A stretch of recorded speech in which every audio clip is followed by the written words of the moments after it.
Hello and welcome to A Novel Idea, the show where we interview authors. I am Noelle Boc, I am your host, and I am going to introduce to you Nancy Barile. Hi, Nancy. Hi, thanks for having me here. Oh, thanks for coming on down. So you wrote a memoir. It's called I Am Not Holding Your Coat, or I'm Not Holding Your Coat. But it's all about your time in the punk music scene in Philadelphia. So what decided you to get to the place of writing a memoir?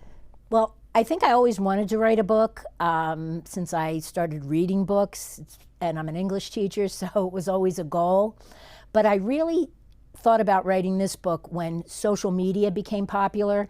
I would sign on to Facebook groups for punk rock and hardcore groups, and I would, on anniversary dates, post things about shows, and invariably some guy born in the 90s would come on and say, oh no, that didn't happen, you weren't there, it really happened like this. And what I found was women's voices in punk rock were being silenced, and it was infuriating to me, so I said, well, I'll write the book, and then you can come at me.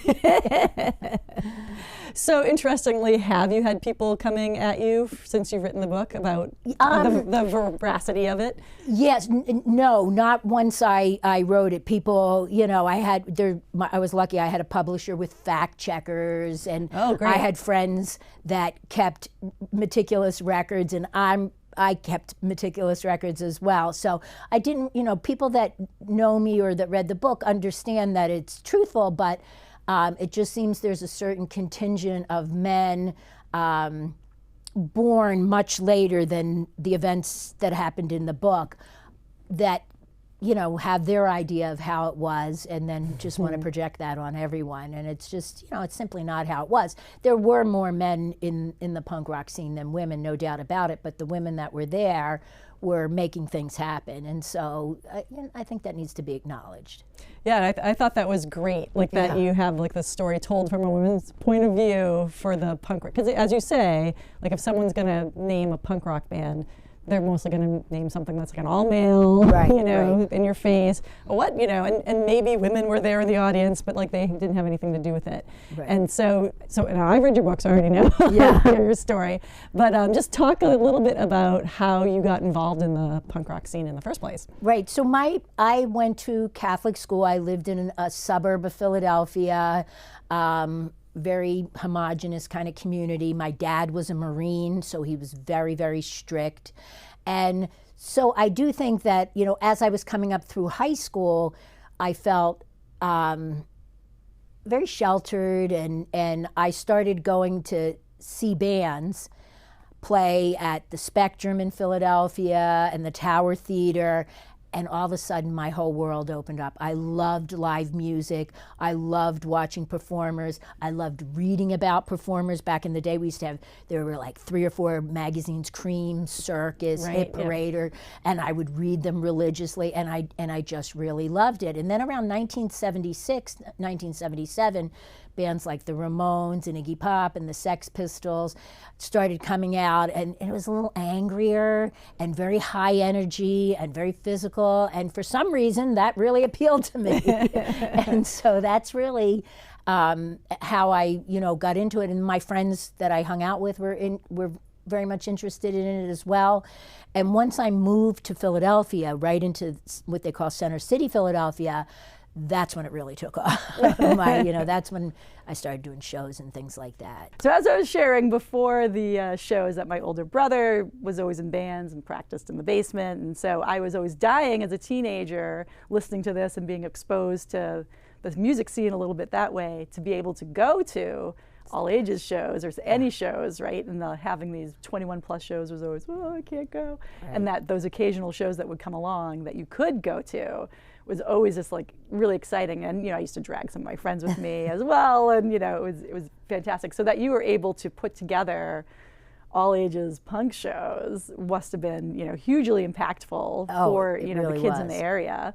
It really was. And when we did our first one, we didn't know whether anyone would come. We thought that we knew the 50 or so punks in the Philadelphia, New Jersey area. And I remember the night of the very first show that we did, there was just a line going down the block, and we were just looking at each other like, what? It was this tremendous sense of accomplishment. And at the end of the night, the guys told me to come out and say thank you. And I had never even spoken into a microphone before. It was just so cool and so fun. And I knew I wanted to do more after that. One of the things that I like to point out, like I was going to shows, in the 80s and 90s, is that, we didn't have social media, you didn't have the internet. So literally, you only knew things because you saw flyers, places, you were able to pick up, here in Boston we had the Noise for the longest time, or like you knew what was happening, you knew what the bands were, the Phoenix, and you had the bands that you followed would put you on their mailing list, and you'd get little postcards in the mail. I kept one of the bands that I was a big fan of. Like I kept like all of the paraphernalia I got from them. I have like a folder somewhere of all. It's probably worth stuff. money. I know, and I'm in a band, and the band I'm in now is with one of the people from one of those bands that they were called Miles Death Muffin, and I like loved them. And we stayed friends, through the years, and now I'm in a band with one of them, which is like funny. But you were able to create like a successful event, or even people finding out about shows. It was really this word of mouth, almost underground network that existed for you to know about what was happening and to like get to these things, and just for bands to even coming up and coming, right? Like you just spread it. And in the olden days too, too, that's what they were. If you were trying to get a song played on the radio, you'd have a promoter to call the radio station and say, can you play X band from this song on the radio? And they'd be like, all right, whatever. So I mean, it's such a different world now that we live in. But I'm always amazed that you, someone like yourself, can come along and just like with enthusiasm, more or less, be able to walk it. And you were talking about walking around town and just pasting flyers, the wheat pasting, and it would get in your hair and everywhere. But we pasted. I swear, if you went in Philadelphia, probably today, you'd probably see one of our wheat pasted posters on the on a wall or something that lingered from days gone by, because we really slapped them up there a lot. Yeah. Oh, yeah. And that's a bunch of work that you have to do and run around. Yeah, it was. Reading your book, right? You were up in the front, right, for like all of these bands, and a lot of these bands, right, that became like much more popular and famous over time, as well. And if anybody has been to a punk show, I don't know if anybody's watching has been to a punk show, but and other kinds of shows as well. But you have your mosh pit and things like that happen. So it is very, very physical. And when I've been to shows like that, usually I'll end up on the edge, being like, okay, I don't want to be pushed around and mosh, because to me it's scary. Yeah. I went to a Pixies show once and got stuck a little bit and like lost my shoe. Oh boy! There's always shoes. And I was like, whoa, and like had to find it later, and like somebody actually rescued me out of the pit, because I kind of got caught in it, and a stranger like picked me up and saw I was and that's I think like one of those things is that people think that punks are all like, but there's really a lot of it's just people, right? A lot of caring people who are looking out for each other. To this day, to a really good extent, and that's from my experience. So tell me what you think would have been like the scariest moment for you in your The scariest moment for me was in an area of Philadelphia called Kensington. And it was a very insular community, and there was a venue there, and someone started doing shows there, and you could tell right away that the locals did not want punk rock people in their community. And there were some scuffles and some fights. And then when Black Flag and SOA, two punk bands, played there from Washington, D.C., there was a riot.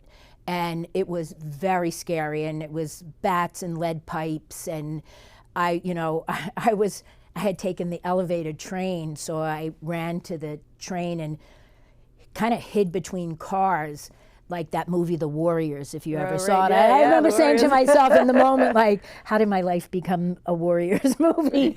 And so that was scary. And we were dumb enough to go back a year later, and for a Dead Kennedy show. And my little brother and I were sitting on a curb out front, and I saw a car with 4 guys pull up in it. And my dad was a Marine, so I had street sense embedded in me. I thought they were going to do a drive-by shooting, so I just grabbed my brother and ran.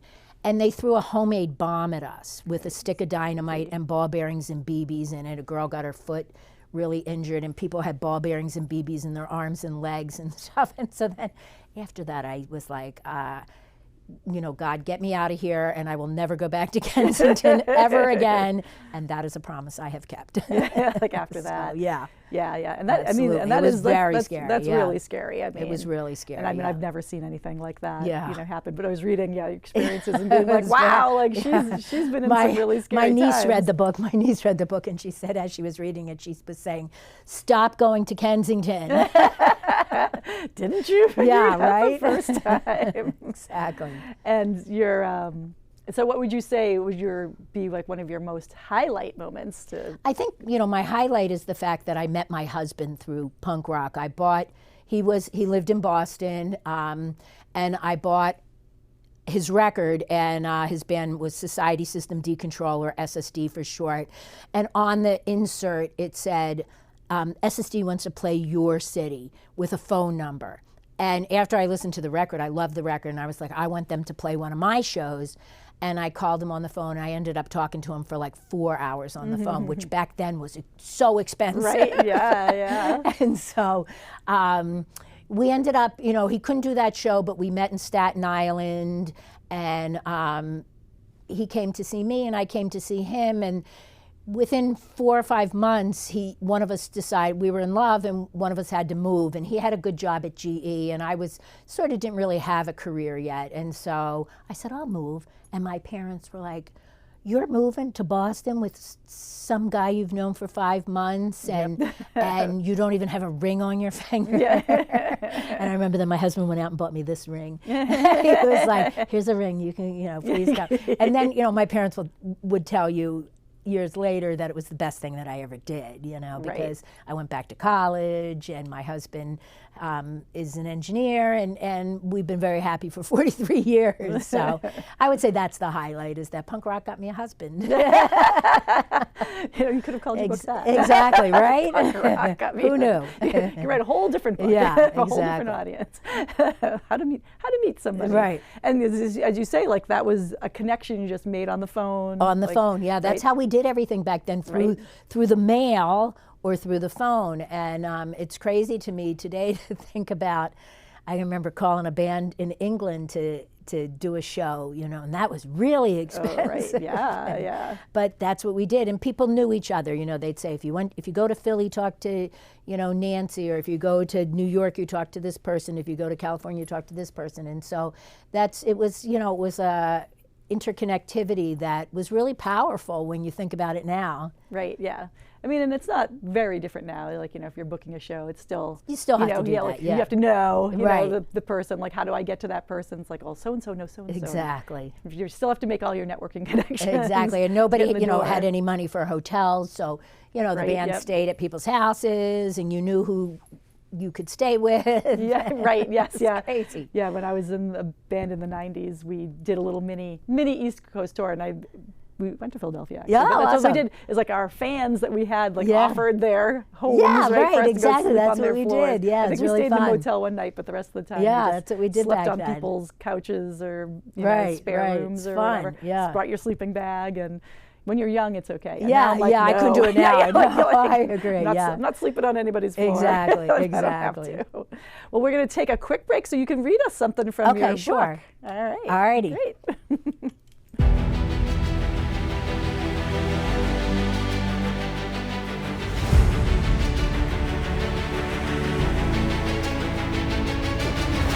I found your picture on the internet last night, smirked John, a student in my AP literature class. You were a punk rocker. In the picture, you have dyed blonde hair and you're wearing a leather jacket. You're with a girl with pink hair who's totally out of it. Look, I printed it out. He waved the photo over his head. I felt the blood rush to my face. I knew some of my students were aware that I had once been involved in a music scene, but for 15 years, I had kept the depth of my involvement with punk rock a professional secret. As an educator, I didn't think black eyes and stage diving would play well with parents or administrators. But as the internet filled up with historical documents from the dawn of hardcore punk, my past life in the early 1980s was increasingly only a Google search away.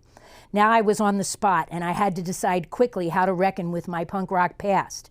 I glanced at the photo while my students all craned their necks for a glimpse. There I was in 1981 with my best friend Allison backstage at CBGB, the notorious punk rock club on the Bowery in New York City. The walls were splattered with colorful graffiti. My white blonde hair was short and streaked with a vein of bright blue. I was wearing a jacket, the only coat I ever held for anyone, that I saved up for months to have custom made by an old leather craftsman in Philly. The names of my favorite bands were written all over it in white marker. Underneath, I wore a silky lace camisole and rosary beads, a prima donna look I co-opted from the Puerto Rican messengers I worked with at a law firm when I was a word processor. Oh, I remember this picture, I smiled. That was one of the best days of my life. I laughed as my students barraged me with questions about my punk rock days. Since that episode, my life has been an open book to the kids. Punk rock, I realize, has actually helped me become a better teacher in ways I didn't understand at the beginning of my career. Over more than 25 years now as an educator, I won several awards for teaching, and I've often been asked what training and education provided me with the skills necessary to be effective. When I moved beyond the simple rote answers and thought about it deeply, I realized that despite years of schooling, multiple degrees, and countless hours of professional development, punk rock contributed much more to my ability to connect with my students and to help them than any teacher training program. I love that. Thank you. It's such a great beginning and everything. What do you think about the punk rock helps you connect with your students? So when I first started teaching, I didn't look like a lot of my students. I had a lot of Cambodian students, and they were very disenfranchised and disempowered from their community. They faced a lot of prejudice. And so punk rock really helped me to connect to alienated and marginalized teens, mainly because I was one and so were my friends.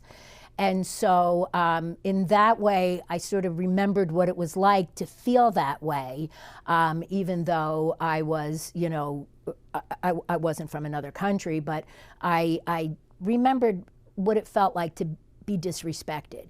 And so I used that. I also, the whole do-it-yourself work ethic, I worked in an economically disadvantaged school. So if I wanted extra books or field trips or guest speakers or anything like that, I had to do it myself. It was, it was a crowdfunding kind of thing. And so I used a lot of that. And so, and then, the main thing I think would be too, that even into my 60s, I still questioned authority and encouraged my students to do the same. And if there was ever any kind of program or anybody wanted to take advantage of my students or mess with the integrity of my students, I would be there for them 100%. I always say in my classroom, punk rock lived on. So. That's a great way to say it. Just for our audience who probably don't know, so you bring up the term hardcore punk. Right. And what do you mean when you say hardcore punk? So hardcore punk was sort of a subgenre of punk that was even more physical and faster and louder than regular punk rock, if you can remember. And I always wondered deep down, like, why that appealed to me so much. I think I had a lot of anger inside me growing up, going to Catholic school and having my father, a very strict Marine, raising me. So I just think there was something about hardcore that really appealed to me. I liked the physicality, I liked the energy, I liked the lyrics. They were very political. When I graduated high school, I was woefully ignorant about politics, and I was really educated through punk rock bands like MDC and the Dead Kennedys and Crass and bands like that, who kind of taught me about things that I didn't know about. So I was always appreciative of that. So that was sort of the subgenre that I love punk rock too, but I definitely got more involved into the hardcore scene as I, went along. Yeah, as one does. Yeah. And you just mentioned about CBGB, Yeah. which I lived in New York for a while, so awesome. I did get to go there as well Awesome. when I lived there, and it's Filthy fun place. Yeah, there was definitely not another place quite like. No, absolutely quite not. like it. Yeah. But yeah, I'd have like some of my friends' bands would come through, and I'd go see them there, and I was like, whoa, this place. I did not like ever using the restrooms there. Exactly. No, I never used the restrooms there. Yeah. They were Yeah. not. I remember I was outside with a friend from the band at one point, and just someone who was unhoused like came over and just started a whole conversation. Yeah, no, with it was. us, and we're like, okay. We were fearless back then. You didn't really think of the dangers, and maybe that saved us in a lot of ways. Yeah. Yeah. And I mean, as you talk a lot about in your book too, about like where you lived in Philadelphia was not a lovely, booming, gentrified area. Not at of the time. city. No, not at all. Yeah, no, it was, it was dangerous and blighted in certain areas, but. Philadelphia is an incredible, incredible city, and I think you saw that when the Eagles just won the Super Bowl. Oh yes, that the people just come together and they look out for each other, and so I really love that about the city, and that's why I felt like my book was sort of a love letter to Philadelphia as well as a punk rock story is too. I mean, I've been to Philadelphia, a few times, and I thought like I was really seeing it in a whole different way, like reading it. That's awesome. Through your book, because you usually when you go visit, right, you're going to be in the touristy sections, or you're going to be, stay on the outskirts, or something like, and you're not, and like just the way that you talked about the city, right.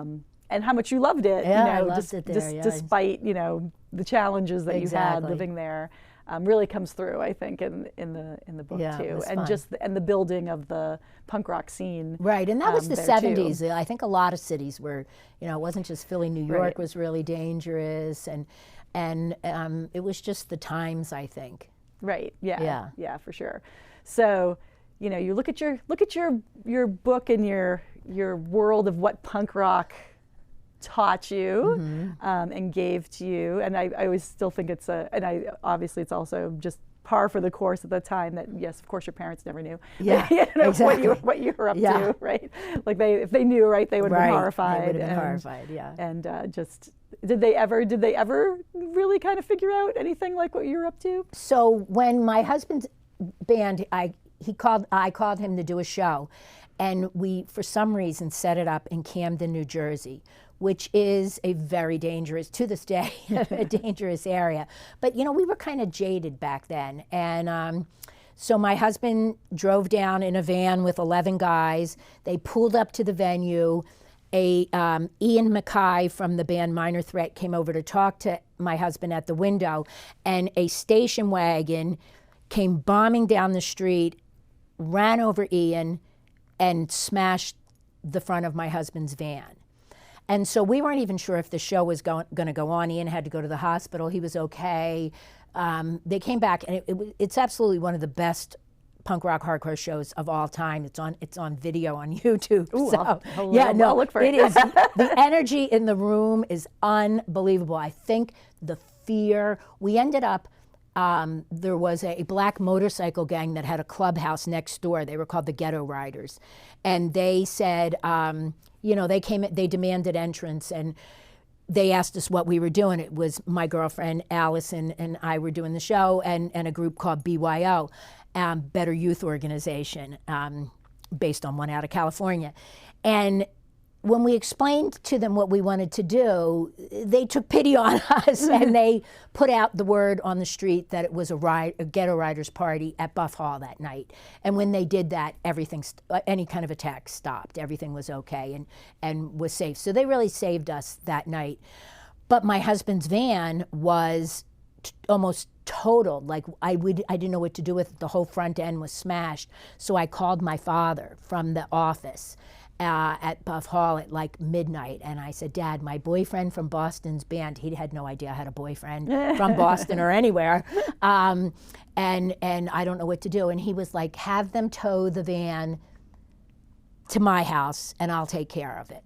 And so I gave the keys to my apartment to the rest of the guys, and my husband and I, my boyfriend, he was my boyfriend at the time, drove to the suburbs with the smashed van on a tow truck. And, you know, my husband had a shaved head at the time, which no one back then, unless you were in the military, had a shaved head. And he had a cut on his head from hitting the windshield. And I was like, probably not the ideal way for my parents to meet my husband. But, you know, they liked him. And my dad took care of everything and got his van fixed, and he came down a few weeks later. So they, you know, they kind of knew a little bit about it. But then as I got older, one time I went down home and some videographers came to film a documentary. And I thought my dad was a mall walker, and I thought he was going to be at the mall the whole day, but he came home right in the middle when they had lights and all these big cameras, and he was like, well, why are they interviewing you? And I said, well, you know, back in the day I used to do some shows and stuff. And he was like, oh, I never knew anything about that. And I said, yeah. Exactly, Dad. So they eventually found out, and I think they realized the good things that came out of it as well. You know, they wouldn't have liked the danger, but they know that, you know, there was a lot of really good things that came out of it. As well. Yeah. Well, as a fellow person who, you know, has lived in a music scene, you know, I you know, can only agree with you that being in a room when the energy's high and the music, like there's nothing, it's fun, and there's just really nothing like it. Like I'm never happier than like when I'm out seeing a show, right? Like it's just very, to this day, involving, right? Yeah. Even at this age, I still feel the same way. You just feel the joy, like of being there and experiencing the music, and, you know, talking to people, because it's all very accessible too, especially when you're going to these small places. Exactly. You know, like you can just talk to the band after. They're just people, like everybody else, and like really get to know people, and there's a real community feeling to it as well, which, you know, comes across so well in your book as well. Thank you. Yeah. So let's have two quick last questions for you. One is, do you have a library card? Do I have a library card? I have a Boston Public Library card. Oh, all right, that counts. Yeah, Boston Public. I'm a librarian. Yeah, right. Yeah, I have a Boston, and I have my city, my Revere Public Library card. Excellent. I don't have a Danvers one, though. You don't need one. It's part of the same consortium. It all works out. Okay, great. And the other question, I was just curious, like, what's one of your favorite bands right now? Geez, probably I would have to say, now you're gonna put me on the spot here. I mostly listen to, you know, really, really old music, and people ask me this question a lot, and sometimes I'll be like scrolling through and I'll see like, oh, I really like this band, like I like that band, The Interrupters. I think that they're really good. I like female-fronted bands for some reason. What could that be? And so, but if you listen to my my playlist, you know, it's really, you know, the 90s and back, than too much new. I like Matisyahu. I had my students. We got together and we sang a Matisyahu song together and filmed it, and so that was really fun. But yeah, I'm kind of stuck in the 80s and 90s and 70s. Nothing wrong with that. Well, thank you so much for coming today. Thank you for having me. Yeah, really, it was a great time talking to you. And please tune in to all of our other episodes and to the next one as well on A Novel Idea. We'll see you next time.